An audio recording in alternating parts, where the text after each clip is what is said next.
5 minutes is enough for me to, oh, whoops. Yes, we are going to talk for 5 minutes. We're going to give a short teaser on your talk on the summit. That's a perfect intro. I think it's great. That was great. That was great. 5 minutes. 5 minutes we've got to talk about spiritual and religious trauma.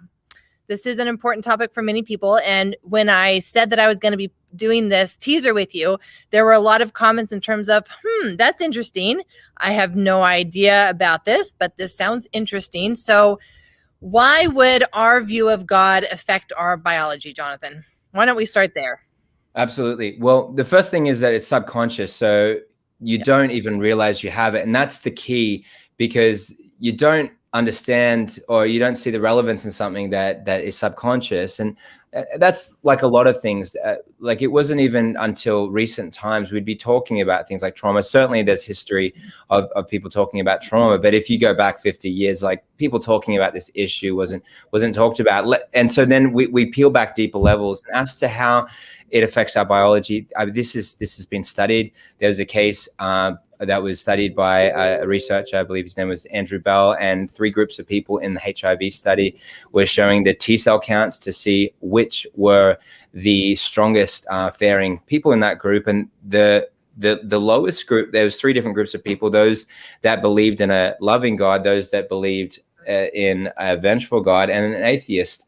So these 3 groups then were tested to see how were their T cell counts in comparison to each other. And the one that fared the worst was the group that believed in a vengeful God.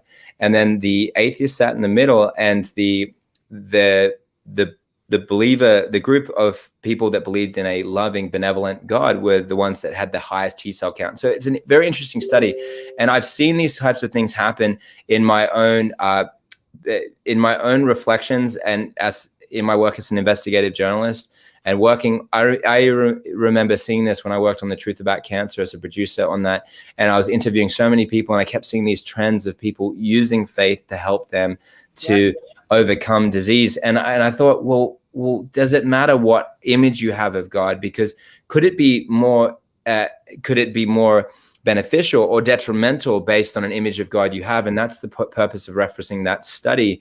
And certainly, so then I believe that it matters. And I think that what's even more interesting is that even if someone falls into another camp where they're not even sure what they believe, the subconscious programming of what you believe about God, then I believe then becomes a very big deal. And so God is a word that we use, but it, like, for people to peel back some layers, they may also look into deeper aspects of how the lens by which they see themselves.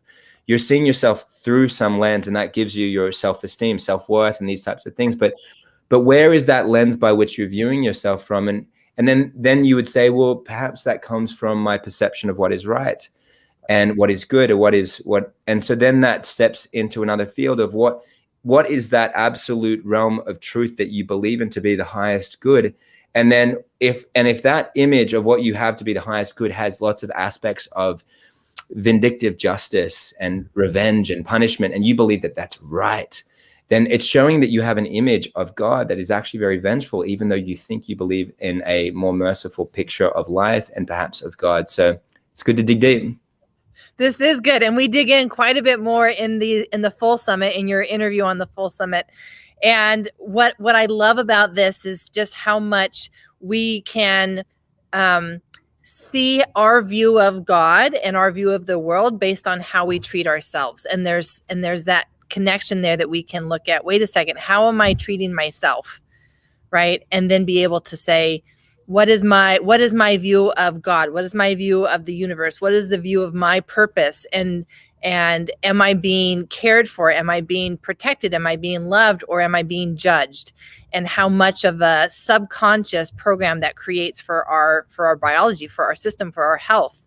And so here we can have people who are very, very religious, right? Very religious, and yet would have this very much a shame biology playing out rather than one of actual health and creativity and connection.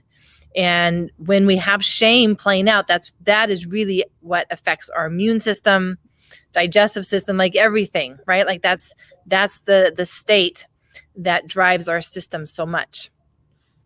So true, Dr. Amy. I think you hit some really good points there, because you're looking at the body, you're looking at trauma and how people can heal, and that's what this summit is all about, and that's what your advocacy and your mission is all about, and that's why you get amazing results with your patients, with people that follow your work. And it's about peeling back these deeper layers of looking at what is it that I believe, and how is this serving or disserving me? How am I using my picture and perspective of life and love and image and understanding of God as a tool for me, Yep. and not against me? Because it's this sad reality that you have such a powerful mind, and why is it that your powerful Right. mind is so often being used for destructive things, and it's used to tear you down and analyze you and cross-examine you in ways that make you feel humiliated, depressed, sad, like you're never good enough. And so the lens by which you see yourself then becomes so important. So to see that you are loved and that you are perfect as you are, that you're, and this is like and I think that what Christianity, the positivity and what Christianity can bring into people's lives, and other worldviews that incorporate God and the belief of theology or some, it is that you have an entry into the concept of being a child of God, to be loved, and that you don't, so you feel that security and that you're loved and accepted as you are, outside of your performances and achievements. And so if you deprogram that from all the religious aspects of the guilt and the shaming and the ways in which religion has been used over the millennia in suppression of ideas and information and control and pain and bloodshed and conquest, you deprogram all that, because that's actually not inherent in the notable teachers like Jesus Christ. Certainly was speaking against this way of living, this way of thinking, and instead it was about stepping in the spiritual reality, which is based on acceptance of yourself and others as they are. And I think that just a little teaser is like for our interview is like thinking about something like the way that, how would you know whether you have a loving picture of God or not? And here's what I'd say to you: if you watch a movie and it's like some kind of action film or some film where someone's supposed to pay the price in the end, and you see that bad guy die or something bad happen to that bad person, and you start crying, then you know that you have a loving picture of God. Because at the end of the day, we all are very aware of all the things that we've done wrong in our life to other people. And we often are punishing that in other people because we can't accept that we've been forgiven and that we're loved and forgiven. And so then we are punishing people by our gossip, our slander about people. And then characters in movies, we're exercising all these judgments instead of learning that I am that bad guy. I've done bad things in my life. I've done things that I regret. I've been rude and unkind. And so and whatever long list you have against yourself, but to know that you're loved and accepted then helps to stop those behaviors, because you're no longer condemning yourself for that. So yeah, if you cry when the bad guy dies, then you know that you have a loving picture of God. And then you might start to realize that your fuel and lust for these things, to see these types of things, to see violent films, maybe you see that decrease because you're not fueled by it. And that's what happened to me. And I've seen it happen to so many people, and it's given me a lot of peace, and it's helped me to be a father of 2 young children. I got a 7-week-old and a 2-year-old and a wife that needs me and has a lot of things that she's had to recover from when it comes to trauma. And I have not always been a loving, kind husband. I've had to learn how to be that way. And I've had to learn that from an image and understanding of God that has helped me supremely. And so that's why I bothered to talk about it, because I don't know where my life would be without that. Mm-hmm. And this is, I mean, just everything that you said right there is just gold, right? And it's just, if people can actually, obviously they'll have to come to the full interview to get all of that and all of the context that we lay for that premise. But our view of God and how God sees us really dictates every aspect of our life, down to our relationships, how we see ourselves, how we treat ourselves, and how we treat other people. And whatever that image is that we have, that's what we're extending to ourselves and to other people. And then that's what's playing out on our physical health as well. And for so many people, I know that they've experienced other forms of trauma, whether it be through the hands of ministers and church systems and all of that, right? Like even wars, like there's been a lot of religious trauma that has happened. And yet, even down to just this simple thing of what's your view of God?